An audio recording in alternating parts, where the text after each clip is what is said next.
Happy Tuesday po mga kabalisong. Posible pong maging isang ganap na bagyo sa susunod na 24 oras ang Low Pressure Area o LPA sa loob ng Philippine Area of Responsibility o PAR na huling namataan po yan sa layong 155 km mula po yan sa east-southeast ng Tagum City sa Davao del Norte bandang alas 3 ng madaling araw ngayong araw po ng Martes.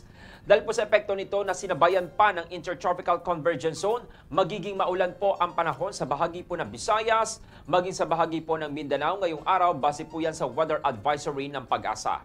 Samantala, ayon naman po sa Pag-asa, ngayong araw pa rin po ng Martes, makakaranas po ng katamtamang hanggang sa malakas na ulan ang mga sumusunod na lugar. Kabilang po dyan ang Quezon, Camarines Norte, Eastern Samar, Northern Samar, Dinagat Island, Surigao del Norte, Surigao del Sur at Davao Oriental. Samantala, bukas naman po, Disyembre 18, Miyerkules po yan, patuloy naman po na maapektuhan ng parehong dami ng ulan ang mga nabanggit na lugar.